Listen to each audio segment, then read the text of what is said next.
जय भारती। नमस्कार। आज हम लोग भागवत गीता के तीसरे अध्याय के कर्मयोग के 31वें श्लोक पर विचार करेंगे। तो सबसे पहले श्लोक पढ़ते हैं।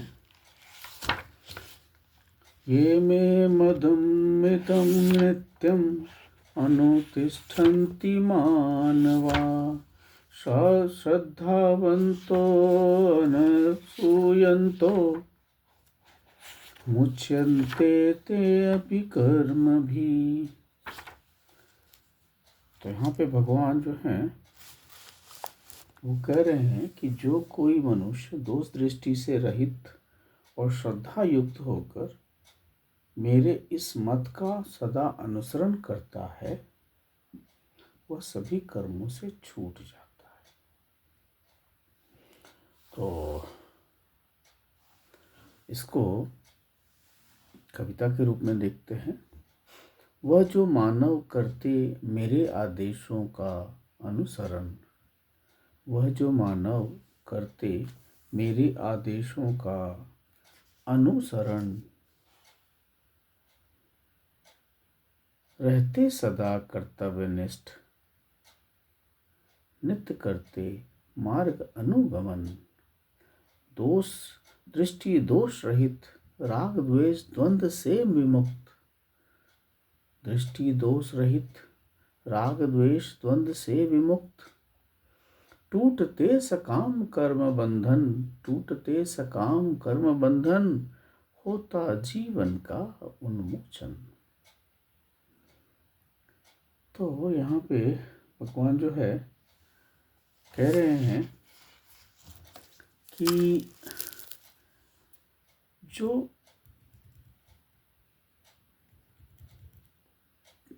खुले हृदय से अगर वो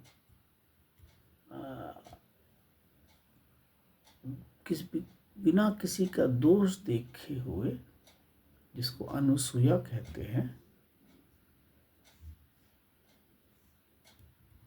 और श्रद्धा युक्त होकर अगर कर्म करे तो वह मुक्त हो जाता है, वह सभी कर्मों से छूट जाता है। तो यहाँ जो शब्द है अनुसूय, अनुसूय जो किसी में दोष नहीं देखता है। और अर्जुन के लिए कई बार भगवान ने ऐसा कहा है कि वो अनुसूय है, तो किसी में दोष ही नहीं देखता था। और शायद इसीलिए इतना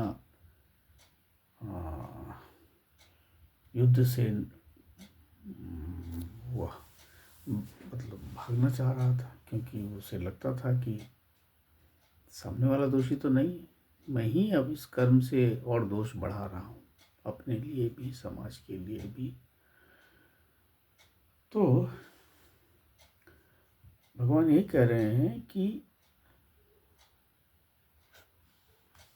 जो दोष दृष्टि नहीं रखता है, किसी में दोष है, दृष्टि से बाहर रहित और श्रद्धा के साथ इस कर्म योग का जो पालन करेगा वह सभी कर्मों से छूट जाएगा। अब इसको इस तरह भी कहा जा सकता है कि श्रद्धा जो है वो बिना ज्ञान के स्थिर नहीं होगा। श्रद्धा तो है परंतु ज्ञान आवश्यक है। श्रद्धा जो है साधक को तर्क वितर्क से निकालकर अनुभव तक लेके जाता है, वो तो ज्ञान से विज्ञान तक। समझना नहीं, अनुभव करना है। और भगवान तो ही करें क्या, त्याग, कर्म का त्याग नहीं करना है, कर्म को अर्पण कर देना है, जैसे पिछले श्लोक में कहा उन्होंने। तो ये तभी संभव है जब श्रद्धा हो कि कर्म को अर्पित कर देना, फल की चिंता नहीं करना, अहंकार नहीं रखना। यदि इसे धीरे धीरे करके अभ्यास किया जाए तो बंधन स्वतः ही समाप्त होगा और कर्म बंधन से मुक्त हो जाएगा। तो भगवान इसी बात को इस श्लोक के माध्यम से कहना चाह रहे हैं। और आज इस बात को यहीं विराम देते हैं। नमस्कार, जय भारती।